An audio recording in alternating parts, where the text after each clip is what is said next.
Welcome to Overcoming the Limits video and podcast series, where we interview extraordinary people and we dig into their psychology, their motivation, and their journey. My name is Trevor. And I'm Jake. And we are here to ignite inspiration inside of each and every one of you listening and watching today. Today, we have one of my best buddies, Mike Tramaglino. Hi. Welcome, man. Thank you for being here. Thanks for having me. Yeah, it's amazing. Huge honor. I'm just smiling so big right now. You're sitting here. You are the first friend I made in Colorado Springs. And it's just, I'm so grateful for you to be here. So thank you. Yeah, you're very welcome. So we had an exciting morning. Just a few moments ago, Bob Stuka walked in. He broke the world record for downhill run on the incline, 7 minutes and 18 seconds. So a little bit frazzled right now, trying to collect our thoughts. Super cool that he did that. It's really impressive. Isn't it just mind-blowing? 7 minutes down the incline. It's like, it's really hard to comprehend that. I would have liked to have seen him do that. Apparently he was at the bottom. Mickey was saying he was going, yeah, just yelling. For some reason, I think I heard a yell or something, I don't know, like 5-10 minutes ago. It must have been him. Could have been.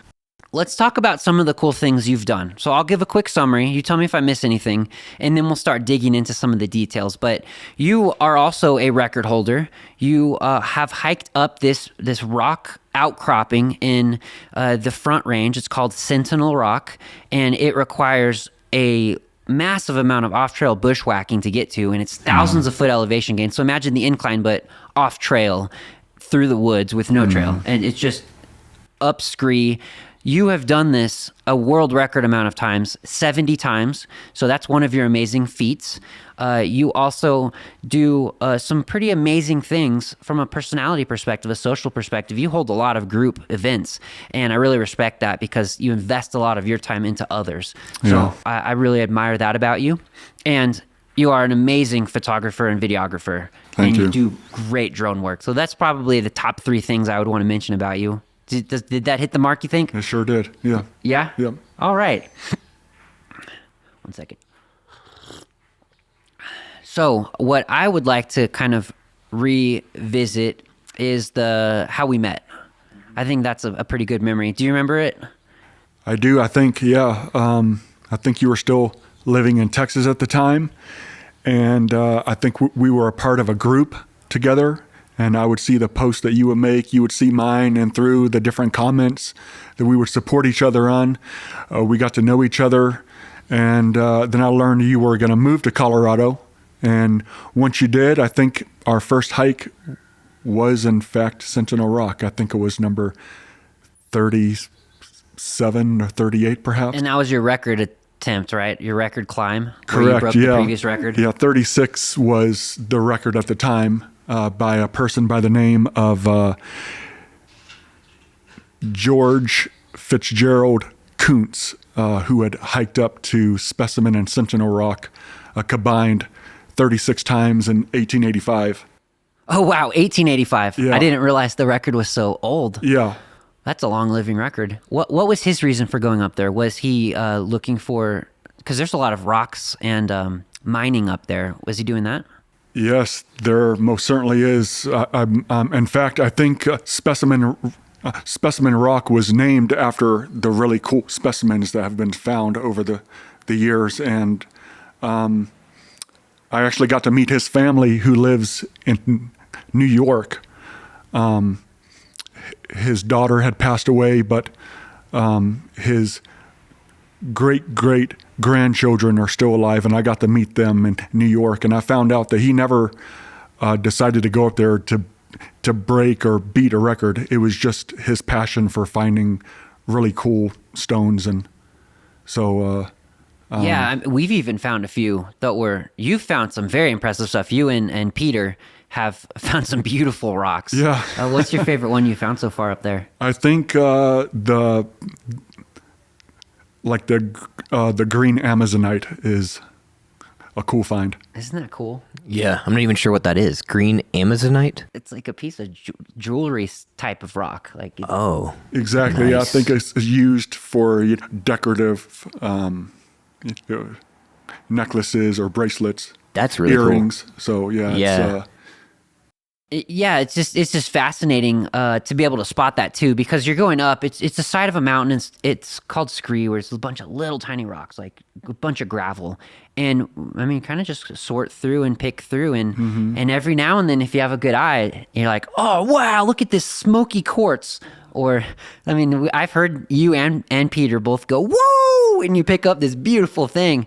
Yeah, pretty exciting when that happens. So that's neat going up there.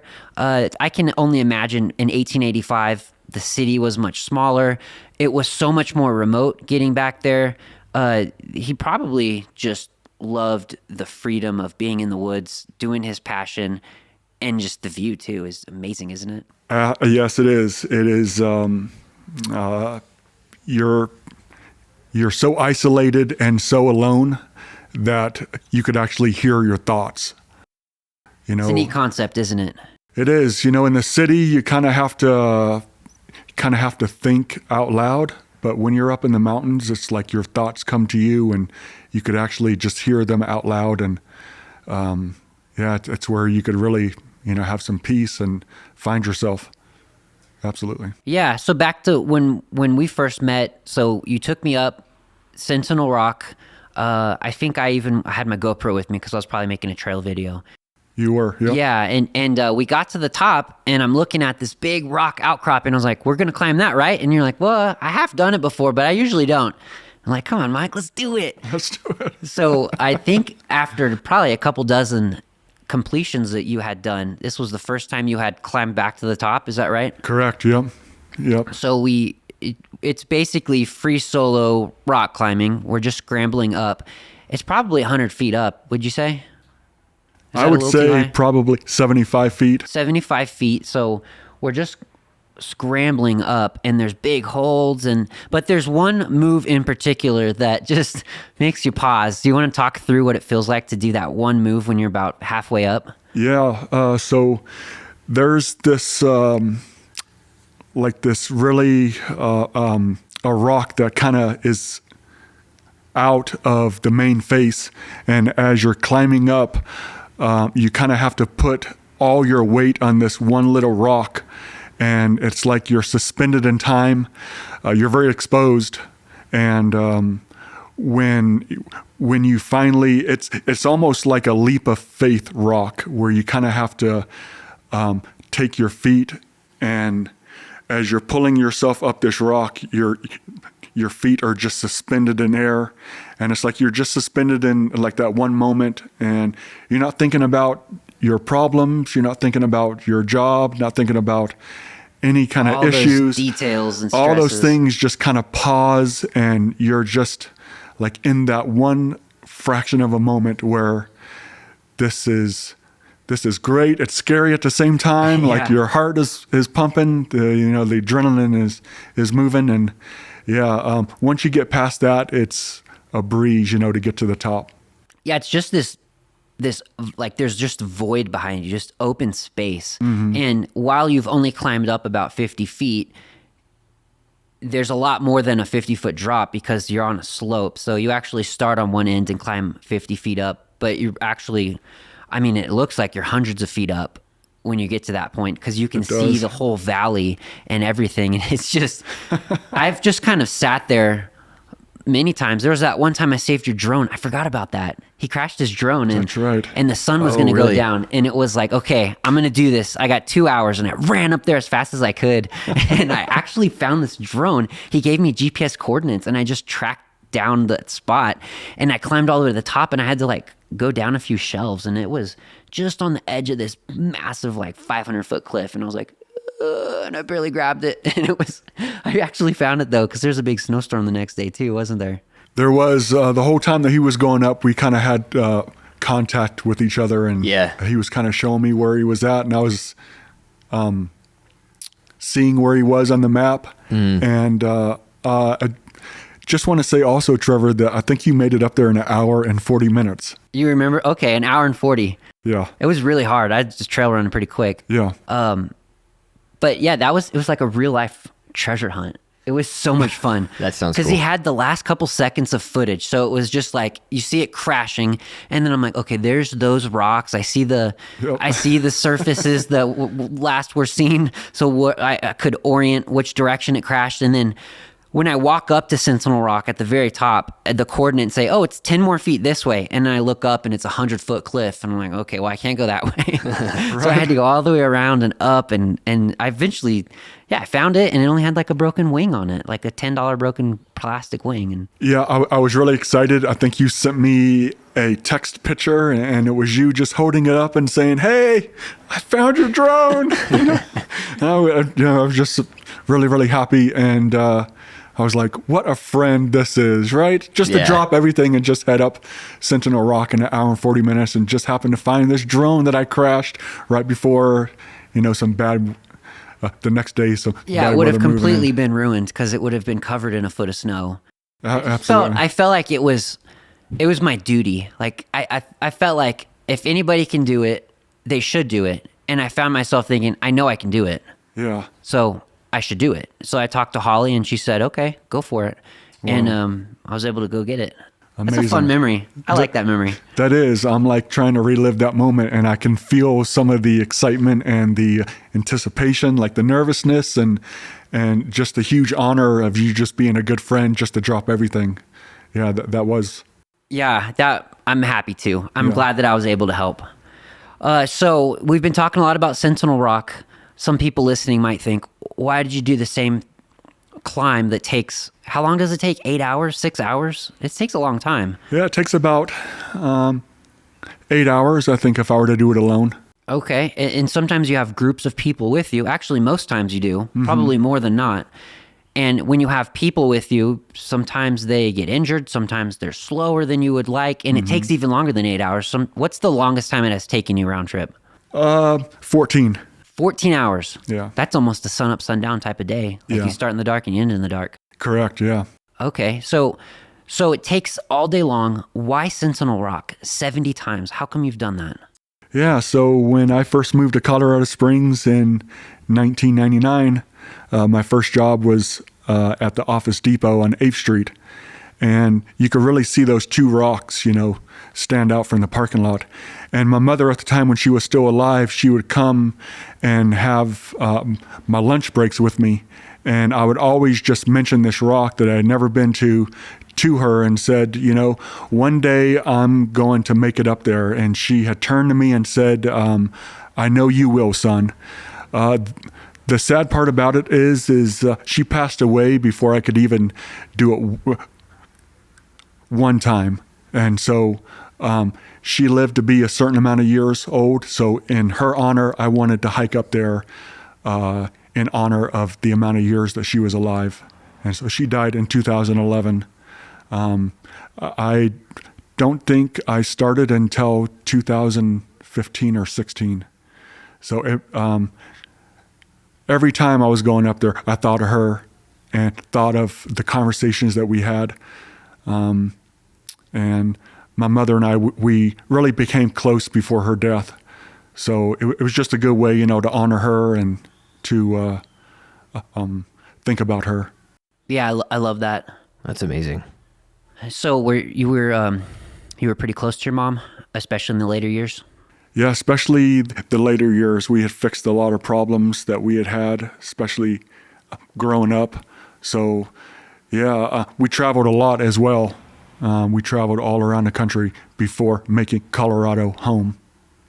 So you see these rocks when you're working, and you kind Every of day. you're just daydreaming about them, like, oh, I wish I was out there in the forest. And I'm guessing that brought a sense of peace to you, or freedom, or what did you feel when you were looking at those rocks? How come you were so fond of it, and it was just such this big life goal that you had? Yeah, well, I think number one, there isn't a trail. So, to get up there, and, before ever really saying number one was number one, I had tried many times and failed. I would get like halfway up and just turn around because I couldn't find the right route. There's a lot of boulders that will block you off. There's a lot of steep scree. And so after I found the way, it just become more of a thing that I really enjoyed. And just to see those two rocks, it just brings a lot of past memories, really great feelings. So when I see those, it just takes me back in time to a better place, perhaps. And so, Yeah, and it also probably kind of to put into perspective, the first time you were doing it, it's intimidating to just go off trail when you're already a mile into the woods. Is this the first exposure you have had to going off trail to a destination? absolutely, yeah. So then that makes sense of why it would be challenging, and sometimes you would go, I got to turn back, because you're already exploring, you're off trail, you're deep in the woods, and you don't want to get turned around and stuff. So it took you a few times of attempts, and then at some point in 2015, you said you make it up there for the first time. How long had you been trying to get to that point? I would say I failed the first 7 times. And, but the thing is I didn't feel discouraged at all. Like, Yeah. you know, I knew someday it was going to be my number one, and I could add a number 2 eventually, and I could just add the counts over the years. So yeah, but it is intimidating, especially when you get lost and you don't have a GPS, you don't have a map, and you know, these boulders are starting, you know, to cut off your path. Yeah, it's something where you feel like, you know, I'm not going to make it up. I really need to turn around, but not discouraged. Right. Yeah. It's those boulders are huge. Just also to illustrate, some of those things are bigger than my house. They're so tall.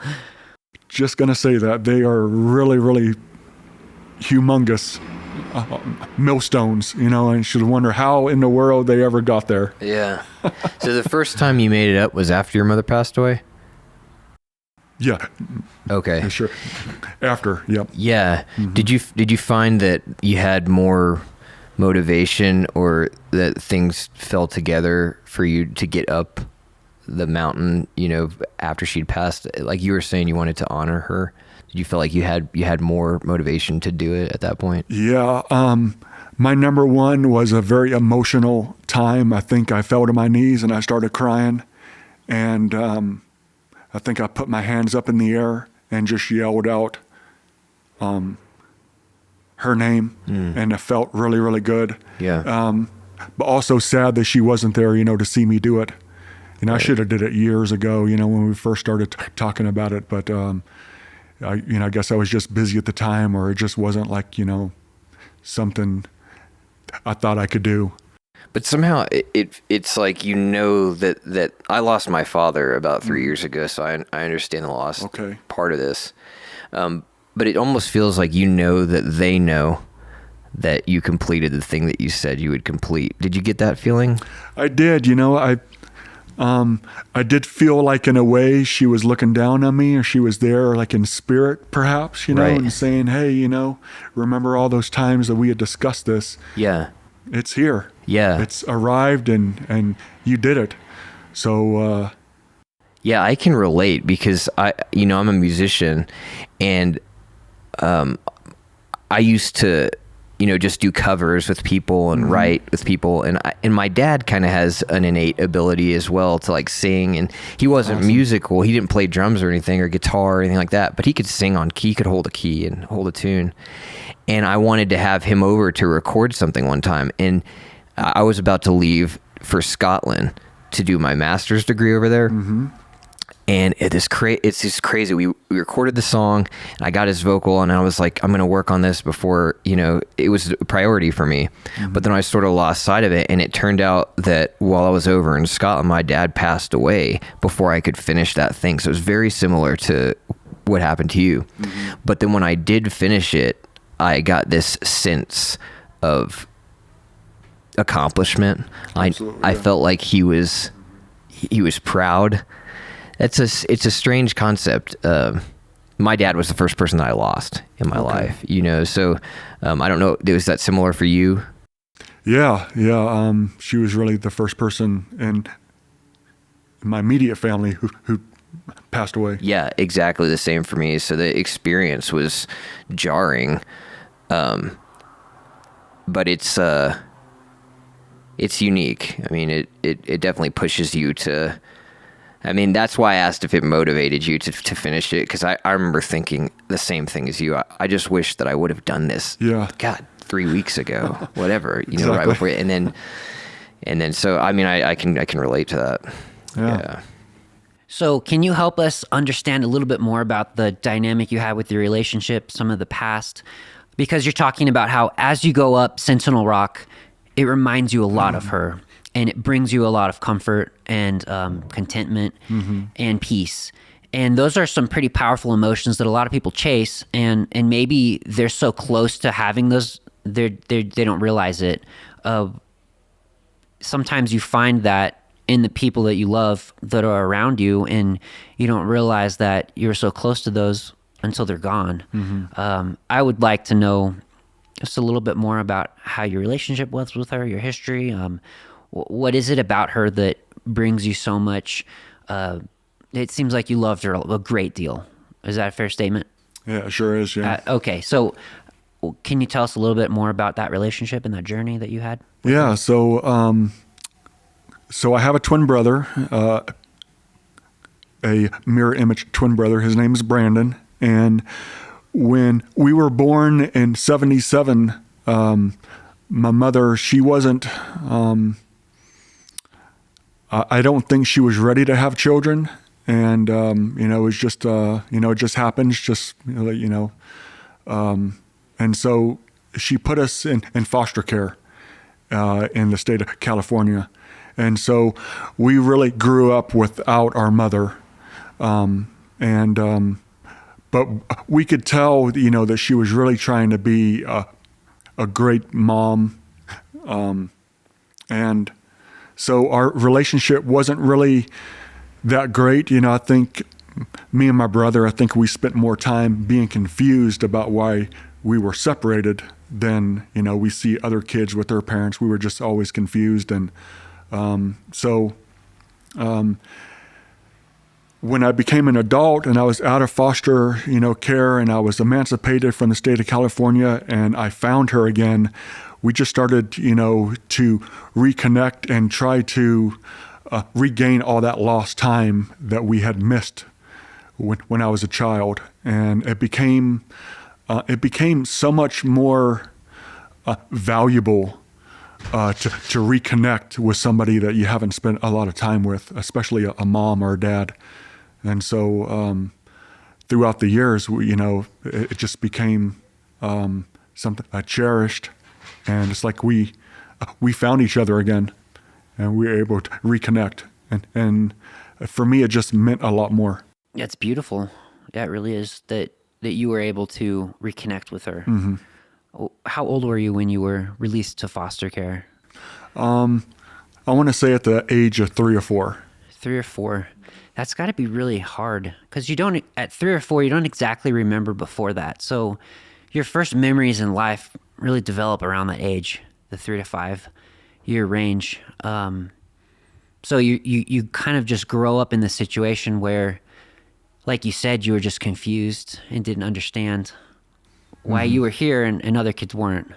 Yeah. But what kind of struggles from an emotional self-talk perspective did that create inside of you? Well, just the confusion was enough to make a childhood really bad, because at the age of 3 or 4, it's really hard to comprehend things. So you just have to ask a lot of questions of why you're here. Of course, when I was in foster care in a lot of these group homes, I was constantly being molested by people in a position of trust. Oh my gosh. And that really just, it messed me up as Yeah, I can't imagine. I'm really sorry to hear that. And so my trust for a lot of people has just been destroyed. It wasn't until my later adult years that I'm starting to regain a lot of trust and make new friends that are really meaningful, like yourself. There's Peter, there's Bruce, Corey. So a lot of people have shown me that the stuff that I experienced as a child, that's like, I mean, it happens to a lot of children, but those are isolated events, and that shouldn't cause you to have that lead you into your adulthood, that there is a better life out there.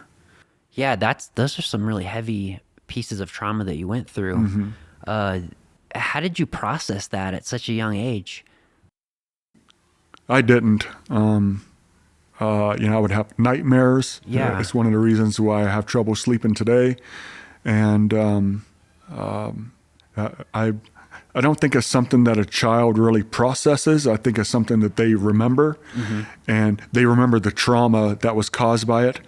And through counseling, I was able, to get some help and realize, that that's not the way the world is supposed to be. You're supposed to have a good childhood, but still, even though all those things happened to me, I was still able, after say, 15 to 18 and then beyond, I had a really good adulthood. So That's amazing. And you are an amazing person. Absolutely. You've developed into an amazing person. You have so many admirable traits as well. So you are a genuine good person, in my opinion. I've never thought anything other than that from the day we met. Yeah, I'm kind of at a loss for words, because it must have been so hard for you as a kid going through so many of those different types of traumas. And so was your brother with you during these times as well? And was he also having as much trouble as you were? No, I think as a child, one of the ways a child can cope with trauma is to act out. And since we were twins, we were so close, we would act out. And so we were separated. They didn't want us together because we would just act out together, and we would just bounce off of each other in a bad way. We were trying to cope, with all this trauma, being left, at a foster home by our mom. Yeah, that must have caused some type of abandonment issue, some type of self-confidence. Correct. Issue is what I can imagine. Self-worthiness. You probably have struggled with those, I would guess. Is that true? Absolutely. Yeah. Okay. Do you feel like you've been able to process now in your later years and heal from those past traumas, or does some of this stuff still haunt you? As a teenager, I witnessed a murder. And so, but beyond that, I have been able to find, some normalcy. Closure, maybe? Yeah, well, it's always there, but I realize that things that happen to you don't define you. The things you do, nice things, be honest, be true, those things really define you. That's a powerful quote. Yeah, it is. Let's process that for a second. The things that happen to you do not define you, but the things you do define you. Correct, yeah. I really like that. Is that your original thought, or did somebody say that? No, and it that stuck with you. That just came to me. I think it's beautiful. It's powerful. Right there. That can help a lot of people, I think. So you, as a teenager, is this still in foster care at this point? You witnessed a murder. Yeah. This was in front of you. Yes. Yeah, I was actually, as a child, you find yourself getting into like these little groups, that you shouldn't be in, but they accept you, and you feel like there's some, like you're supposed to be there. It was sort of like a gang in Sacramento, California, and one of the people that was standing beside me got shot in the head with a shotgun. Oh my gosh. And his head was just completely exploded. Right in open. front of you. Right in front of me. And you were 15? 15 or 16, yeah. Oh my gosh. Yeah, and that just, I was just hysterically upset, in shock. Yeah. Can you imagine? No, I can't. That's, man. So this is the one thing that still has stuck with you and is troubling still to you to this day? Yes, nightmares, stuff like that. Oop, there's somebody behind you. Hello. Hey, Jill. So nice to meet you finally. I know. I'm enjoying all of your stories and everything you're doing. Oh, thank you. How long until the snow gets to us? Well, there's supposed to be some snow come Monday, but maybe not for the springs, but for here, but perhaps here. Yeah, you because know. we've seen some Yeah. snowflakes. Yeah. Yeah. Well, good to see y'all. You too. Yeah, See you, Jill. He's a weather guy. Yeah, he's a meteorologist. We're going to talk about that here. Okay, so It's actually the first time I'm meeting Jill for the first time. yeah, Really? yeah, she's my neighbor. We always chat. We always do these like community barbecues and stuff, and Yeah. she's got some fun stories. She's lived her whole life, and just has seen it all, and it knows everybody. So it's pretty interesting. Makes me want to come over to Trevor's house more often. I could just meet a lot of these people I haven't yeah. met before. Yeah, they just kind of walk up, and you've already seen probably 3 or 4 people. I have, yeah. Yeah, That's great. well, we'll do a big get together. Okay. Probably episode 10. I'll have all the people who have been on the podcast, and we'll get them all together, and That's awesome. it'll be cool, right? Yeah, yeah. Yeah, and we'll just It will be. we'll just do fun get together and make some good food. I bought a quarter cow, so I have hundreds of pounds of steak and meat right now. So Oh my goodness, wow. got to feed some people here with that. Yeah. Okay, what a mood change. So back to what we were talking about with you. That's some heavy trauma. You've probably listed 4 or 5 things here that would, any one of those things is worthy enough to just completely destroy you. But yet here you are, after all of that trauma. You are a strong person.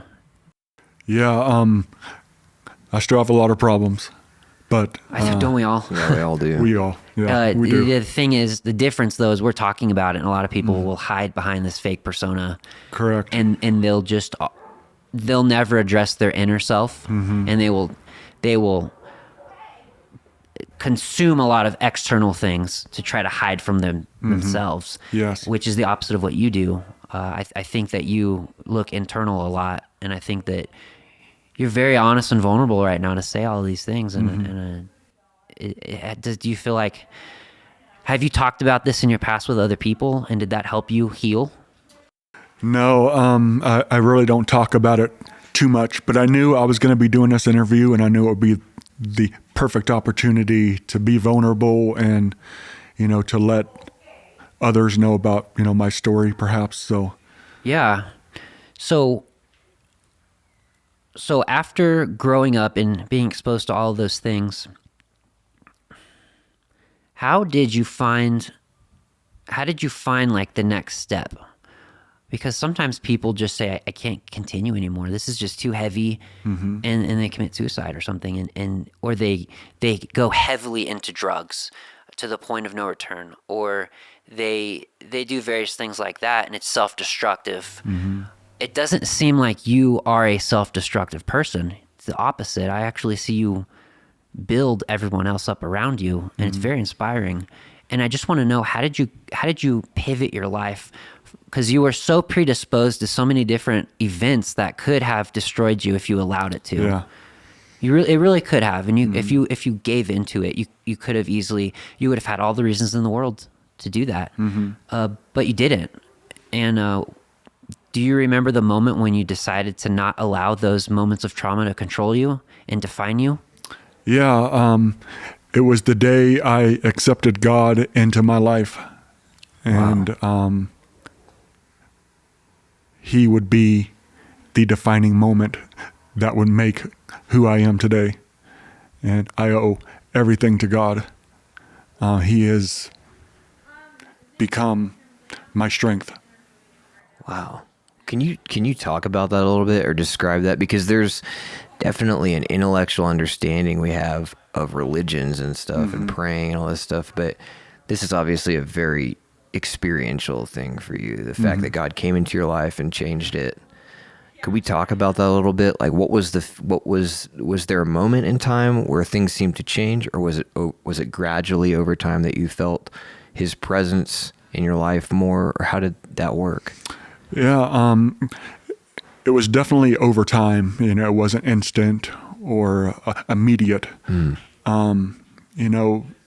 more I drew to Him, the more He drew to me. So the more time I focused on Him, the more He would reveal to me the more he would give me understanding, and he would unveil the curtain, in other words, into my life. And he would allow me to process these things I was missing. And so like for, the first time I was taking off like a blinder, and I could actually see for the first time spiritually. Wow. And that really helped me. How do you describe the process of drawing closer to him? Is it through communication or prayer, or just you're thinking about it a lot, you're interacting with other people in the faith, or how does it work? I actually don't know a lot of friends who actually believe in God, so most of my friends don't. So when we're together, that's sort of like a topic I will leave alone. But when I am alone, it's a lot of prayer, it's a lot of fasting, it's just a lot of asking questions and just waiting for a response. And it's never too far away. And do you feel like whenever you have those conversations that, maybe you can't audibly hear God, but you can feel it, feel him moving, or how does that work? Yeah, it's sort of like you have like a thumb drive inserted in you, and you get like these little downloads of information spiritually, and it's like you're just being fed data, things that like you never knew, but you asked a question for, and you would get the answer to, and it's like internal information. So when did you find your faith for the first time? How old were you? I want to say I was probably 21. Okay. Wow.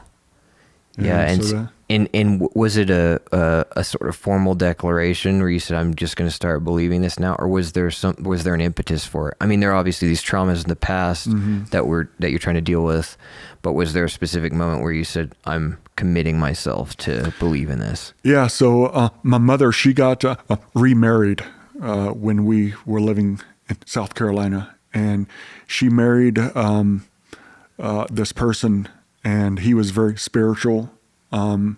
And I saw the works in him. This person is way more advanced than I could ever hope to be. Like, this person would ask for the wind to blow, and just a few minutes later, huge gusts would just blow these trees. And he said he was doing it by faith. Wow. And he taught me everything about God. And so I really learned from him. I was able to do it one time years ago for another friend who is now a believer, make the wind blow. But it was probably either just a freakish moment, or I was actually using faith for the first time. So, wow. It's, I want to say I was using faith. Yeah. But who really knows? But that's incredible. Yeah. I'm just sort of blown away.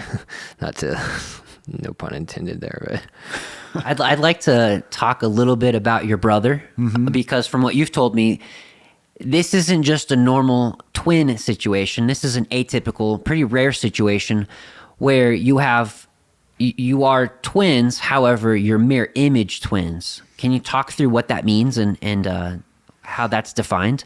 Yeah, so that means that you are one egg and you split in half, and everything on the right side goes to the left side of the egg, and everything on the right side, or the left side, will go on the right side of the egg. So when you're born, you are born either left-handed or right-handed, and I'm left-handed, and my brother is right-handed, and a lot of our organs are actually on the opposite side of our body. And we are completely different people. He is so different than me. It's like, I want to say that we're both introverts, but he's definitely an extrovert, and I'm more of an introvert. But we are so different, but so close at the same time. Are there even like minor features? Because nobody's face is 100% symmetrical. So I know my nose kind of angles it one way or the other. Do you have the inverse of that as well? Yeah, so I actually, on this part of the mustache, will curl up, and this side will drop completely down. And on my brother's face, it's completely the No opposite. way. Even details that small. Yeah. That you told me when you were children, I guess doctors or research scientists found out about this, and they would study you two. Is that right? Yeah, we would have a lot of body scans. They would want to know why some of our organs were on the opposite side of our body. And it only happens in, once in, X amount of births. So even today, it stuns me, how the same we are, but how different we are at the same time. But we were virtually undetectable when we were growing up. We looked identical. Oh my but now gosh. there is some changes. I have a full beard, and my brother's completely clean shaven. So, you could definitely tell us apart now. Did you ever do something like in the movies where you switch places and pretend to be the other one? Or All the time, girlfriends, classes, of Really? course, yeah. you tricked the girlfriends, Well, traded girlfriends. we tried, but I think your personality will stand out. And of course, we were busted, Yeah. That's so funny. We're like, man, I really don't want to go to math class today. You got this for me? You got this, bro? Do you have the same type of hobbies, or is that also different? So different. Really? Yeah, my Give brother us some is, examples.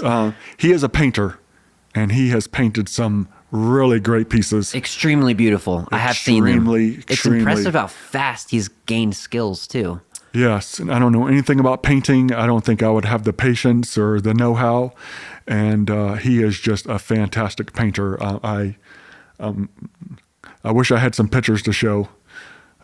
We'll just put him in the video at this Okay. point. Yeah, you can send me some. Okay, but he likes football a lot, and actually came really close to joining the NFL, but he wasn't chosen, but he could still kick a football 50 yards away. And I mean, right to a place where he is wanting very talented, gifted brother. And how does that differ from your hobbies? My hobbies are more scientific and more exploratory. I love weather. He's not really a weather person. I love weather. He's a painter. I'm not really a painter. He likes to. So, interesting fact. I was never a hiker until my brother actually took me for a hike. Before that, I was lazy. I didn't want to do anything. Wow, Definitely think not a about hiker. how that one moment changed your life. It changed my life forever. That's amazing. Right? How, you never know when that one moment's going to happen, and then that moment happens, and now you're a different person almost, and your entire life goes a different direction. Yes, I wasn't a hiker. I just wanted to stay home and play video games. And you guys can imagine the video games in the 90s, how everything was depixelated and squared out. It wasn't like today where you had like the cool graphics. But yeah, I was in the video games. I was lazy. I just didn't want to hike. And he said, "Hey, bro, come on, bro. We got to go hiking." What was that first hike you did? It was very exhausting. Yeah, I was like, this is boring, bro. I got to get back to my video games. Come on. But something in you Something in me. liked it. Yeah, and of course, this is way before Sentinel Rock. So, Yeah. Do you know where you went? I think he took me to Garden of the Gods. Okay. Mm-hmm. So it had an impression on you, because you certainly did pick it up as a hobby. Yeah, it was something that I didn't think I was going to enjoy as much as I did in the later years. Yeah, and you also have you are an impressive photographer, videographer, especially the drone footage that you can get, and the way you edit. You have an eye for that. I want to thank give you you. that compliment. You can Thank you. make some impressive little videos with the music and how the scenes change and the angles, and it's good. You're really creative. Thank you. There's an interesting fact about that. So I cannot make a video that anyone has ever seen with the music and everything is cut together without 100% pure inspiration. If it is not there, it does not get released. That sounds like you in music. Yeah, that sounds about right. I think that might be an artist type of thing. Yeah, I'm very hard on myself. You know, it has to be above what I consider to be mediocre. Other people would just rave about it, and I'm like, my mouth is open. I'm like, what? I've noticed Really? that about you. Yeah. Maybe that has something to do with like your self-image or your self-confidence or esteem. Because I've seen your stuff. You've shown me at your house some of these video clips you've made, and I'm going, this is amazing. How can I see it again? And you're like, what's just on this flash drive or just on this hard drive? I'm like, Mike, this is really good stuff Yeah, stuff that's never been released. that you've worked so hard on too. Yeah. Like you have this one clip where you're truck driving and the mileage in the corner is changing as you drive the miles, and it's this time lapse, and it's so interesting to just see the scenery change and the miles tick up, and it really kind of makes you feel like you're in the truck just driving along and traveling across the country, and I really enjoyed it. I think you had some good music on there too, and you had told me no one had ever seen that before. Correct, yeah. I believe to this day. Interesting fact about those little numbers in the corner, I had to add those one by one by hand every mile and every minute that you see the video countdown. I had to add those numbers manually. Really? Yeah, you spent so much time. I remember being blown away by like, this must have been hours of copy paste. Absolutely. And I thought to myself, there has got to be a packet somewhere online you can buy, like a countdown or something. Yeah. Here I am doing it by hand, and it's taking a month to do. And I'm like, well, I'm a truck driver. It's not like, we don't have plenty of time just to sit at the dock waiting to get unloaded. I can, just do it in between driving. So yeah, That's interesting. that took a while. Okay. Yeah, so I'd like us to talk a little bit more about your hobbies, the truck driving. You mentioned meteorology. You are a meteorologist. Maybe we'll start with that because that's a big passion of yours. You just drove up in a National Weather Service. Can you describe it, Jake? This is truck. Yeah. Oh, it's decked out with all the gadgets and stuff on the top. I mean, I can't describe it like you can. But from your perspective, because you don't know, I can't describe it either. But Yeah. from an outsider, what does it look like? I think it was just cool for me to see how committed that you are to understanding weather. It has the caution tape, the GoPros, all the displays on the inside, all the little dials on the top that spin, and it's legit. It's Absolutely. impressive. Very cool. And it's all your passion because you paid for all of that except for the one weather station on the top. Yep. You want to tell us a little bit about your weather history, how you got to loving weather so much, the degree you got, the truck you drive, chasing storms. Let's talk a little bit about that. Yeah, so I think as a child, I was fascinated by weather. I had a lot of questions. Why snow was white, why hail was jagged like kidney stones, and why a tornado would destroy one house but leave the next one virtually untouched. These are some of the questions I had as a child. And as you know, growing up in the 80s, there wasn't internet. So there was pretty much two options for a kid to get information. It was either go to the library or go to school. Yeah. And so I did both. And so after high school, I did my undergraduate at Clemson University. And then I went on to the University of Oklahoma in Norman, which also happens to be the storm prediction center capital of the world. I was about to say Oklahoma. There's a lot of tornadoes out there. Yeah, there happens to be some of the most severe tornadic thunderstorms in Oklahoma. Only second to Texas. There are some really strong storms in Texas, but it's just been a passion of mine since an early age, and now just to be able to live my dream is something that it's very hard to explain, and overwhelming joy and satisfaction. That's amazing. Yeah. So you chase storms as of recently. That's actually, maybe you've been doing it long term, but I've only recently heard you, maybe the last 2 years, saying how you were going to build a vehicle to go chase storms and record them just like these TV shows. Is this a new thing or maybe a new direction you're going? I think it is, yeah. Yeah, I think it's something that I wanted to try, and last year was my first year. And I got to see some amazing storms. I don't think I'm quite Discovery Channel quality yet, but, just something, I have no doubt you'll get there. One day perhaps. How many windshields have you gone through? Actually, that is very something. Avoid the hail core at all costs. So you're I smart. actually miss a lot of storms that other people would just drive right through with a nice, pristine vehicle. You see them come out the other side, and their car is completely dented with the windshield is completely thrashed. I'm like, I think I'm going to avoid that. Those are the guys with the sponsors that pay for it, probably Correct. just to get the video of the chaos. Correct. They have a lot of sponsors who will just replace their windshield. They put their car in a body shop and they're getting rid of all the dents from the hail. And I'm like, I don't really have that. So Yeah. Yeah, that's No. like a $25,000 tornado experience out the door right there. yeah. So Have you ever been in a tornado, like that kind of setting where all that chaos is happening? Maybe you were in someone else's vehicle though. Have you been in that? no, not yet. Not yet. I like that. Not You yet. do have the interest though to drive right through it. Yeah, recently during, the Texas, there was a tornado in Texas that was just on the news about a couple weeks ago. The red truck that was spinning around and Oh, yes. was, he actually toppled back on those four wheels and was able he to drive drove off. away.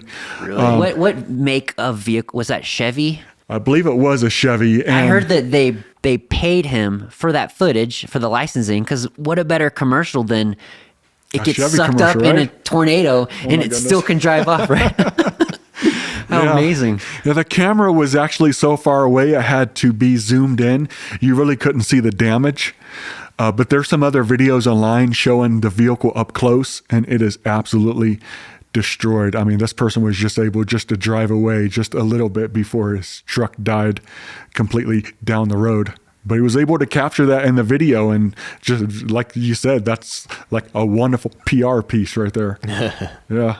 I mean, actually, a tornado will actually destroy a vehicle. I mean, so I haven't been in a tornado yet, like you saw in that video, but I would say, I'm a quarter mile away. Yeah. Wow. You are an adrenaline junkie, because that's some dangerous stuff. I am, yes. Almost like that little exposed rock on Sentinel, where time just seems to be suspended, and you forget everything about your problems, everything. You're just like in this one moment in time. Yeah. Yeah, why do we like that one moment? It's so dangerous. So analytically, we shouldn't do it, but it's like the reason to live. Sometimes it feels like it's the best moment of life. Yeah, well, I know about your creek, your submersions and the Oh, ice. yeah, the and, creek dips.